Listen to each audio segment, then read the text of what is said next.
Hello everyone, welcome to another episode of Parkbench. I'm your host, Steve Ham. I'm also a realtor with Remax Quality Realty here in Sandusky, Ohio.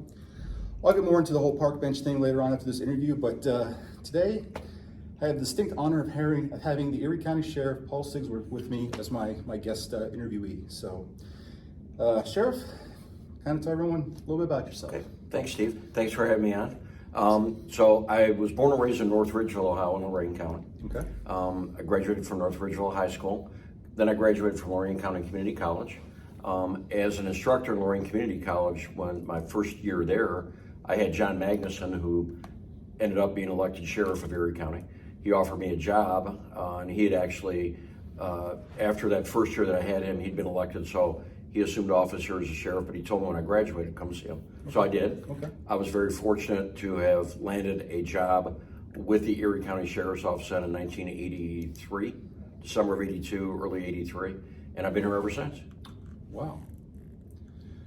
So, I guess, what kind of got you interested in law enforcement, I guess? Well, I'll tell you, my dad was a police officer in North Ridgeville. He ultimately became the police chief. Okay. And one of the earliest memories I have as a young man was, a child actually, was he would come home for lunch in the police cruiser, and believe it or not, at that time they had what were called radio telephones. Yeah. So the officer on duty, if you called the police department, the officer on duty would actually answer the telephone in his cruiser or her cruiser. Okay. And so he would send me out to the cruiser to sit there and watch the telephone.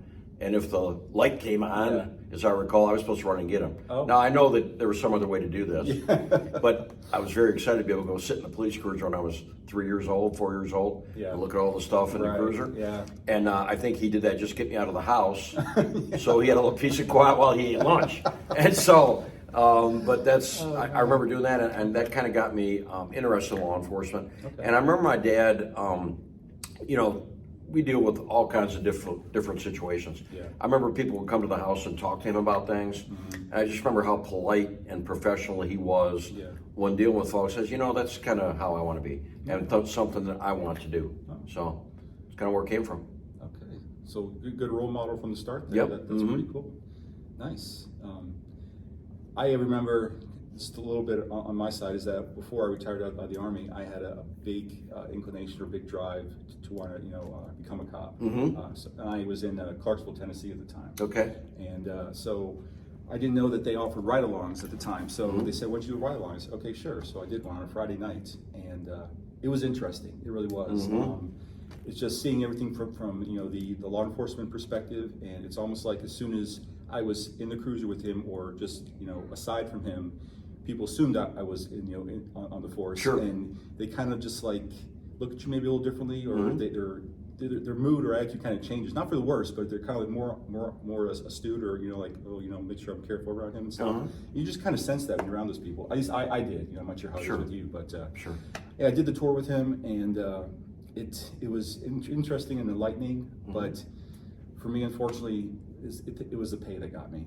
And at that time, I was like, with what I had going on, like, I just can't support myself and my family on this pay. So it's like, although I do appreciate everything that law enforcement does wholeheartedly, it's a tough job, and you guys should get paid more, I think. But I was really wanting into it. But then once that happened, I was like, okay, I need to shift focus and look at something else. And, and a lot of people start out in the profession, and then maybe they get married and have kids, and they realize, the salary's just not there. That's historically been a problem for recruitment and retention for a long, long time.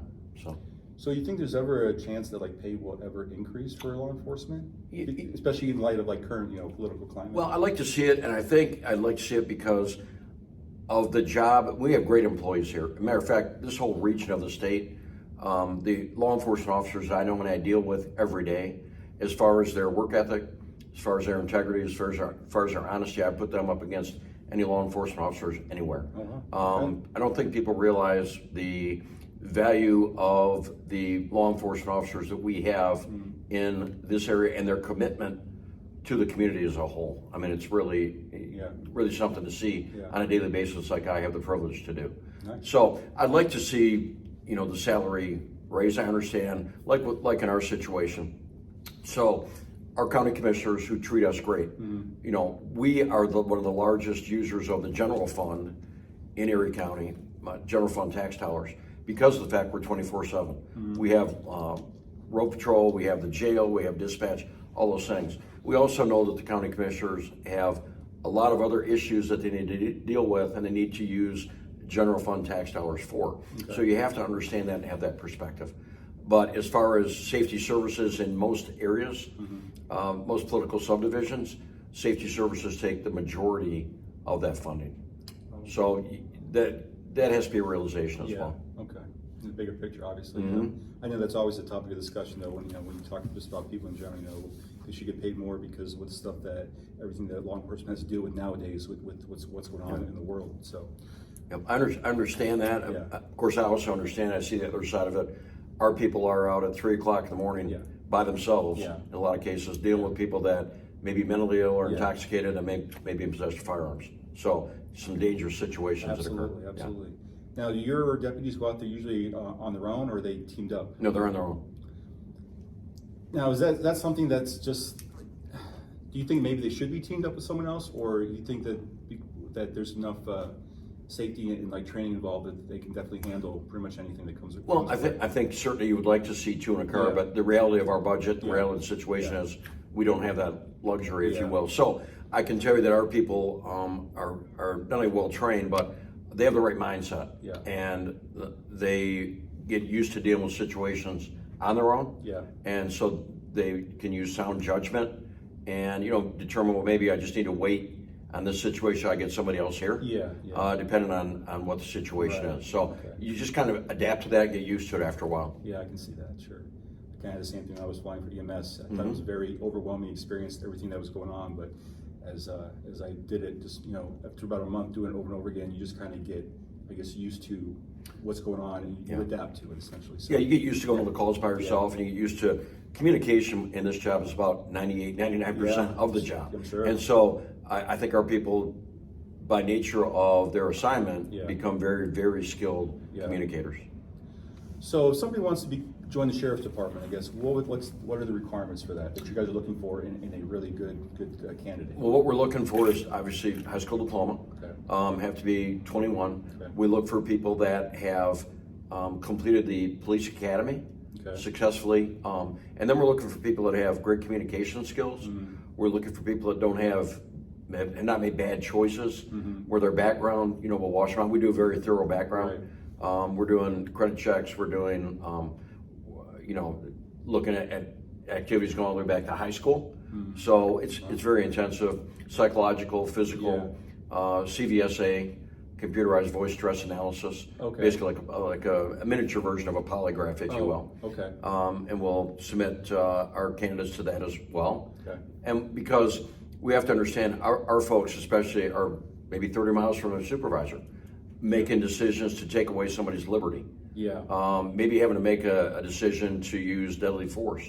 So we want the best people that we can put in those situations to serve the community as best as we can. Absolutely. Wow, that's pretty intense.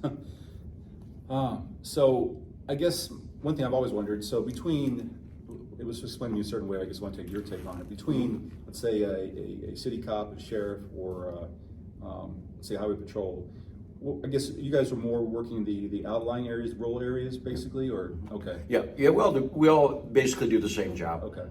Little different primary focus. So our primary focus is on criminal and traffic matters in the unincorporated areas of the county that don't have their own law enforcement agency. So, for instance, Perkins Township, unincorporated township, but it has their own police department. City of Sandusky, of course, has their own police department. Vermillion, Huron, Milan, Berlin Heights.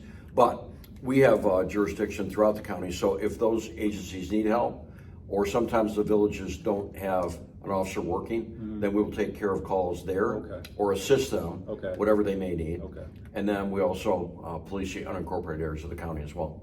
So there is overlap. That's good. Right. Cool. Right. And we work hand in hand with the other agencies.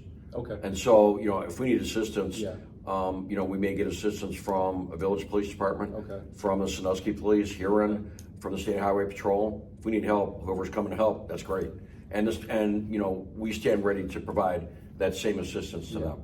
Cool. We have jurisdiction throughout the county. Each sheriff has jurisdiction throughout the county.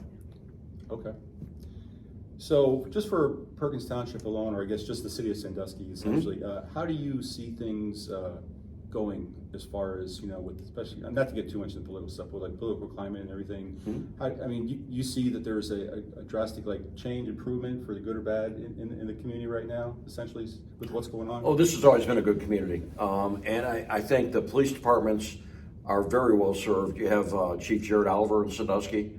You have Chief Jeff Musser in Perkins Township. Both of them have very extensive law enforcement experience. And we work hand in hand with them and their agencies every single day. Yeah.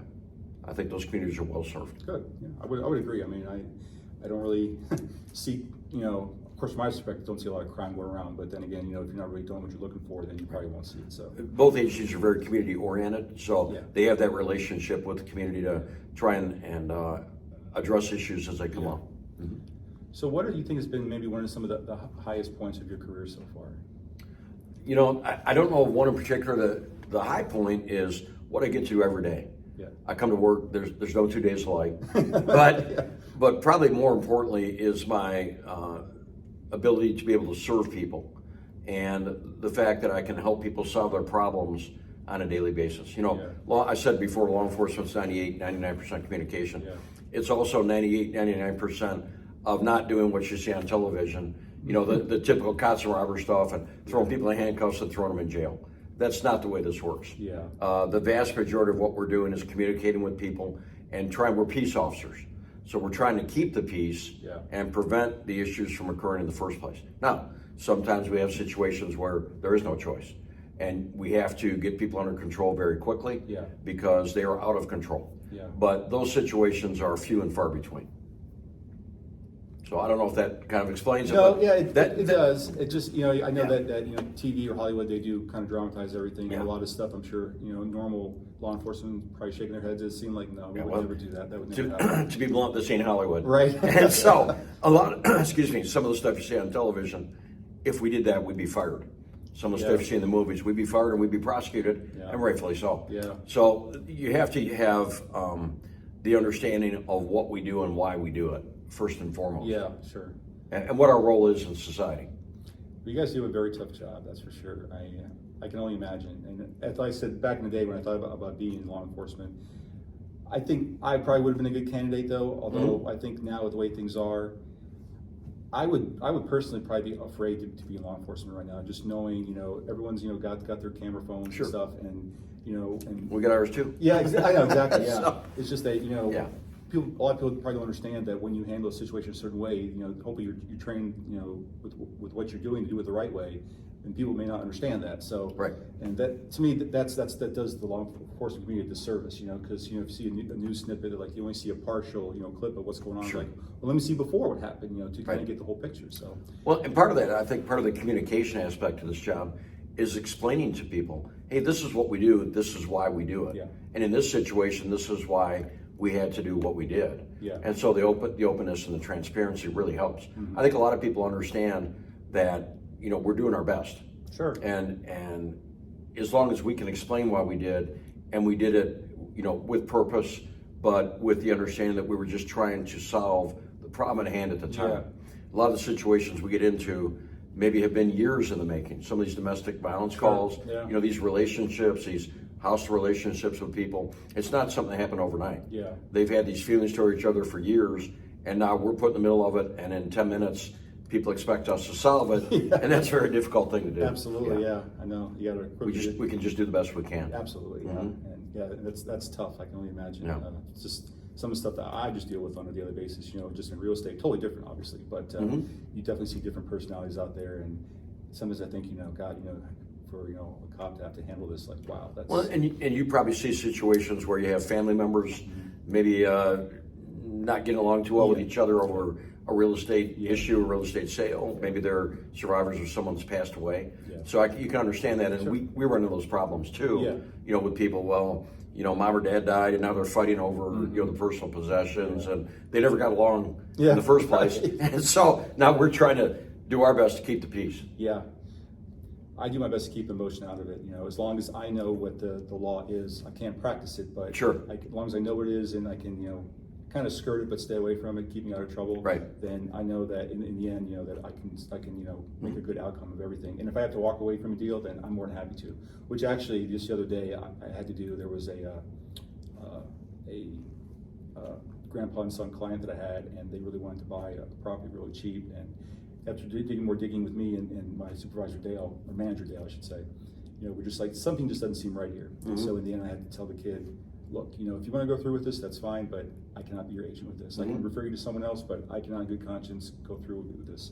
And they listened to my advice, and they actually decided not to go through with it and just stick with me because they appreciate, my position on it. Because I wouldn't have felt right knowing that they could have possibly bought something that wasn't good for them, and I could have stayed all night for that. So that's that's how I approach it. So I'm sure you guys do it the same way. And that's and sometimes we're put in situations where we have to tell both parties, hey, this is what the law is. This is what we can do. Yeah. We have to remain neutral. Yeah. This is what we can't do, and you need to get along because we have solutions, but they may not be the best solution for either party. Right. And so, and we don't want to pursue those solutions if they can come up with their own solution. Yeah, that's good. Yeah.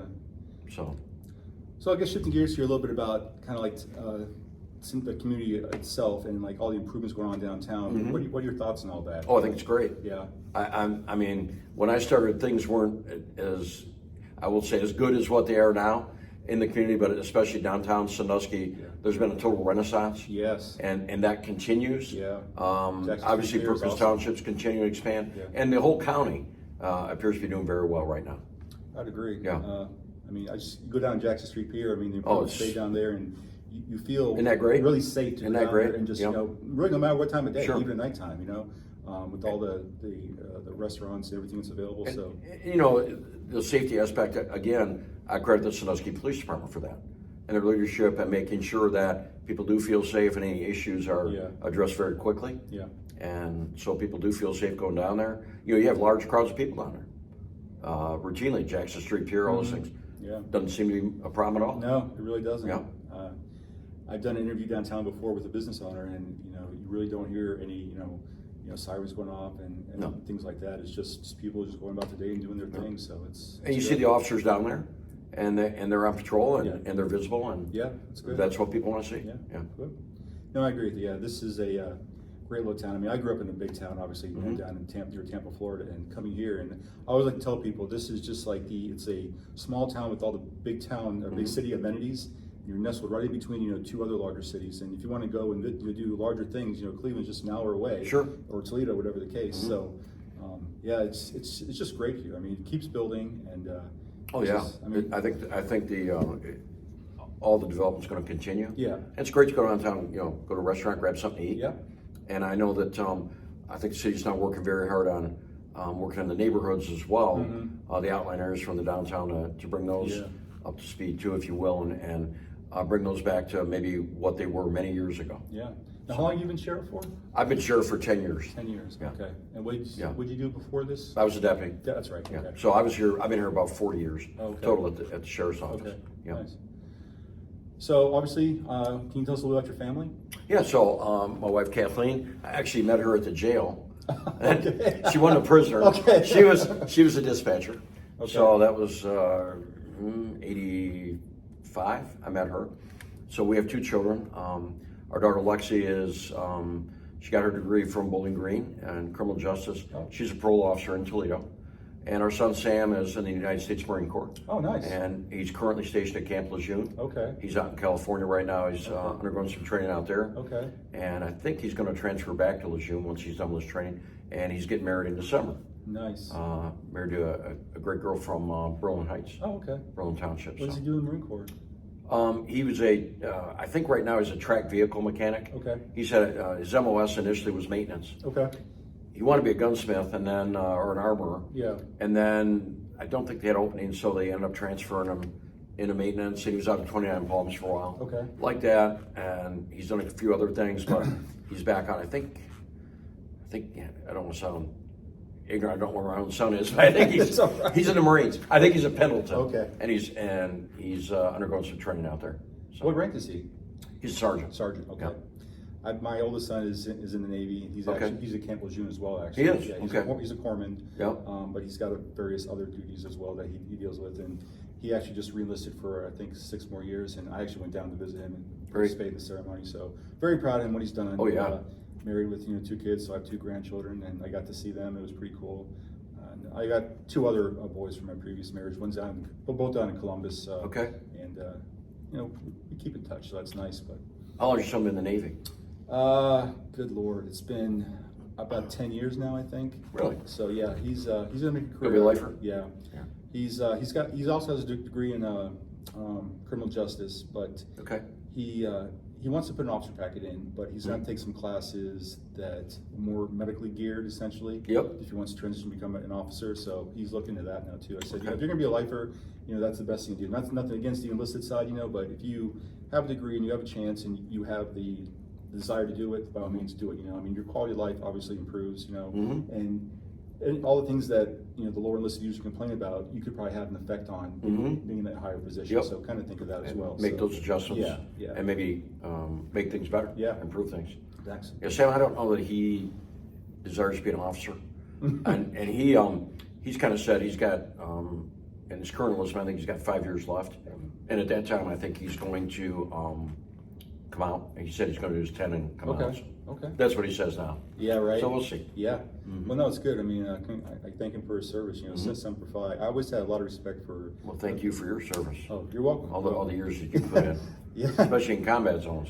Yeah, So. flying a helicopter in combat zones with people with RPGs is probably not the smartest thing in the world. But when the president says you're going to go, you're going to go. And you got to follow orders. You did it. Yeah, it's flying EMS around here was totally different because no one's shooting at you, Yeah. which is a good thing. But Yeah. you still got to worry about a sick patient in the back. Although Yep. the medical team takes care of that, but you're just like, let me just get there a little bit faster for this person, So Now, are there, obviously nobody's shooting at you. Are there more hazards flying the medical helicopter other than people shooting at you, Yeah. but with all the wires and stuff. wires, Yeah. trees, Yeah. everything, is there more things like that to look at? The hazards are And just worry about? different. Okay. So no one's shooting at you, but we fly high enough in the daytime to avoid all the wires and stuff. Okay. So there's a minimum altitude that you have to fly daytime. I was usually at least about between 1,500 and 2,000 feet, maybe a little higher, just so I didn't have to worry about any of that stuff. Okay. The only thing you have to worry about at that point is other aircraft in the area, but you have the radios going, so everyone should be talking. Okay. It's those that aren't talking that you have to keep an eye out for. Yeah. And then the other thing is trying to negotiate any kind of airspace. If you go flying into the Cleveland area, you got to talk to the Cleveland airport. Yep. You want to get clearance to fly through all that. So up front, we were single pilot, which is a lot of responsibility Yep. and sometimes a lot of pressure as well. The crew in the back take care of the patient, but they rely on you to get them to point B. Where they gotta be. Yeah. And Our concerns always been when you're landing and taking off. Yeah.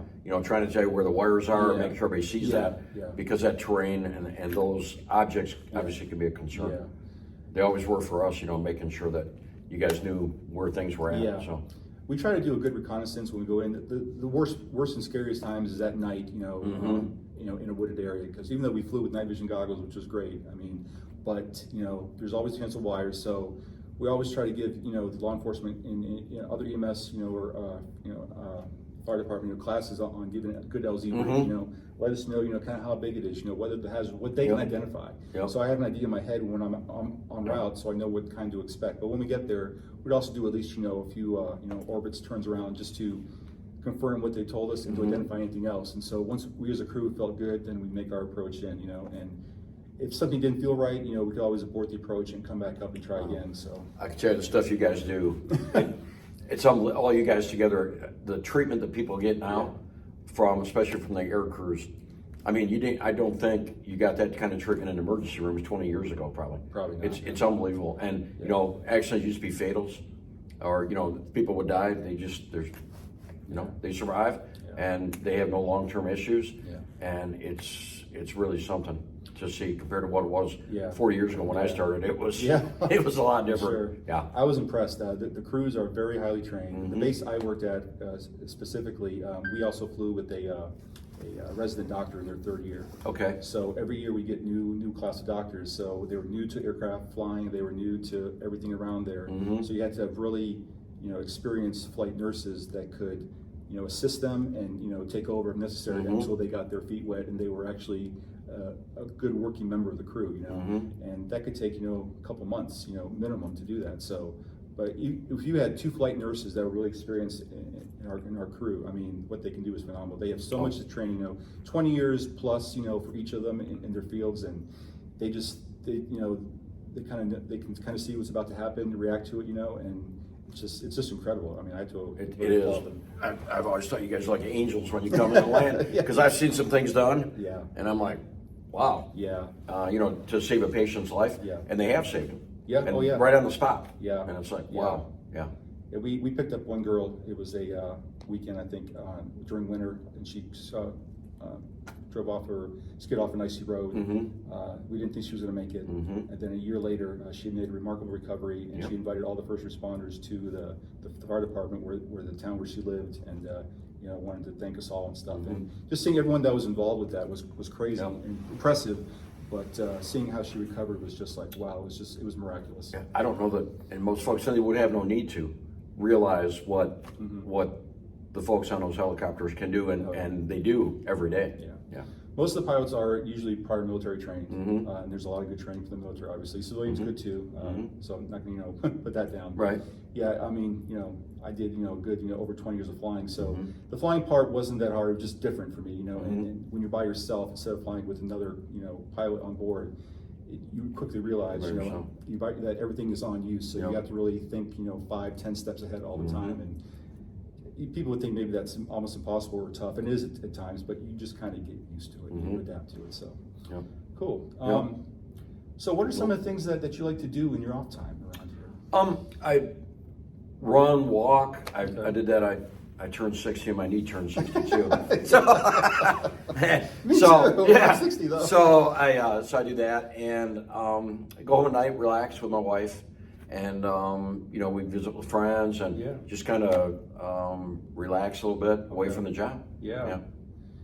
Do you feel it's tough to kind of mentally disassociate yourself from the job when you're off of work or not? Yeah, it depends. So when I was a detective, I did that for about 10 years. There was very little downtime because we were always on call. Yeah. So things are a little different now. Okay. We've got great people here doing that, and so I can just say, there you go, and you tell me what you need, and we'll get it for them. So the best we can. So my job now is basically doing what we're doing right here. Which I really enjoy. Probably most enjoyable part of what I do is being able to talk to people, sit down and discuss various things. Yeah. I guess that kind of leads to my next question I was going to ask. So what are your pretty much the duties as the sheriff? So by statute, I'm the chief law enforcement officer of the county. Okay. All that means is I talk on the phone a lot. We obviously, the Sandusky Police Department has their chief. Yeah. Perkins Township has their chief. Yeah. And so we work, like I said, we work hand in hand with them. Yeah. So we don't handle calls there. They take care of their calls. They just call if they need any assistance. Yeah. And we'll provide them any assistance we can. So nobody can do this job alone. Yeah. We rely on them. Criminals could care less about boundary lines. Right. And so the point is to work hand in hand with everybody. Yeah. Good. Yeah. And then we work also with the sheriffs in the surrounding counties. Again, with the State Highway Patrol, state agencies, federal agencies. We need to work with everybody. I'm sure since 9/11 happened that a lot of that intercommunication stuff has definitely improved over the years. It has. The communication's a lot better. We get a lot of updates now from the federal government that we didn't get before. Okay. I had the privilege to go to the FBI National Academy years ago, and so you see that aspect of it also. And that was down at Quantico. Okay. And so very, very interesting. But you need to have these relationships with folks because the public is not well served if you don't. True. You can't work in a silo. Yeah. And that's how things were done years ago. And so you have to work with each other. Yeah, absolutely. Yep. Yeah, real estate's the same way though too. You got to develop relationships, which I enjoy having these interviews and just talking to people, getting to know them. It's really cool. So just a couple more things that will be done. Sure. What was I going to say? So if someone's out there, some young person, let's say about to graduate high school or just finished graduating, they're kind of figuring out what to do with their life. What would be your encouraging words if they thought about law enforcement to join up? We'd love to have them. Keep your background clean. Yeah. Stay straight. Don't get arrested. That's a plus.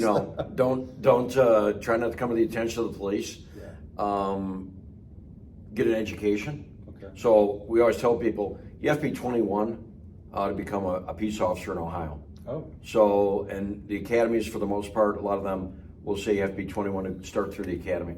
So military and or college, Okay. that's what we recommend. Okay. Because most people, graduate from high school at 18. What do you do between 18 and 21? So military or college or both. Okay. And then start applying. I mean, it's an employee's world right now. We have very few applicants for the jobs we have open. Really? And that is consistent across the state. Really? Yeah. Most agencies are short, or if they're at their prescribed level, when they have an opening, it takes a long time to get somebody to fill it. Yeah. It's not like it used to be. Used to be you'd have an opening, you'd have 50 people apply. Yeah. Not anymore. So I'm guessing maybe people are just afraid to, considering what's going on in the world today. Maybe they're I think so. afraid to apply. So I think so, Which but I think people need to understand what the job is. Yeah. And you can make a difference. Sure. You can make a difference in people's lives. You can help people. Yeah. And from that perspective, we need good, strong candidates. Yeah. I think if it's in your heart to help people, then obviously it's the right one of the right career choices to make. Obviously, and obviously pay is low, of course, but kind of know that going into it. But yeah, Right. if you have desire to help people, then obviously this would definitely be a career field to choose. Which some days I still kind of wish that I did try to follow the pursuit of law enforcement. I think it's just I hate to use the word cool, but I just think that what you guys do is very necessary, and you can positively impact people's lives every day. If you have a chance to. So kind of put the negative stuff aside. I think you're going to see the pay increase as Okay. time goes on, because of the fact that we just don't have the candidates. Yeah. We need to retain people, Yeah. and one of the best ways to retain people is pay them. Right. So, kind of goes hand in hand. Yeah. So we'll see. We'll see how that goes. But I think you're going to see as time goes on, the pay is going to come up. Okay. Cool. Well, just one final question then, or what you want to? Any thoughts that you had for people as far as? I should say. So after you finish being a sheriff, what are your goals or whatever you want to do afterward? What do you think you're going to do when you retire? Probably just relax with my wife. Yeah, okay. Maybe do a little traveling. Okay. This job is, you don't want to be away too long. Right. We just went to Alaska on a cruise, came back. Nice. And beautiful scenery. Yeah. We were gone for 11, 12 days. Okay. So a little longer what I like to be gone. but it was, we very much enjoyed ourselves. Nice. So probably do a few things like that. Yeah. But I'm honored and humbled to have been selected by the public to be the sheriff, to be their sheriff. Yeah. And I'd like to continue that role for some time to come. I'm sure. Yeah. I can see you're definitely the man for the job just by talking with you. I mean, it's nice. I just enjoy it. I enjoy coming to work every day, and I Good. enjoy Yeah. helping people and Yeah. and having communication and conversations good. like this. Yeah. Good. So, any final thoughts for the citizens of the town before we end this? Yeah. One final thought is call us if you have a problem. Call us if you see somebody or something that appears out of ordinary. The old caveat: if you see something, say something. Please do that. A lot of times we get calls, we find that a crime's been committed, and maybe we have somebody that comes forward then and says, hey, yesterday I saw this, and we would like to have that information right away. You're not bothering us by calling us, and a lot of times that's what people think. Yeah. That's what we're here for. Yeah. We're here to protect you, protect the community. You are our eyes and ears, and so the quicker we can get the information, the better for everybody. Absolutely. Don't be afraid to call 911 if you have an emergency. Yeah. And a lot of times people are, averse to doing that. Well, I don't want to get in trouble. Yeah. If you've got an emergency or something that you think may be a problem, call 911. Yeah, for sure. Please. Yeah. Let us help you. Yeah. And let us serve you. So. All right. And thanks for the opportunity to be here. Oh, absolutely. I appreciate you.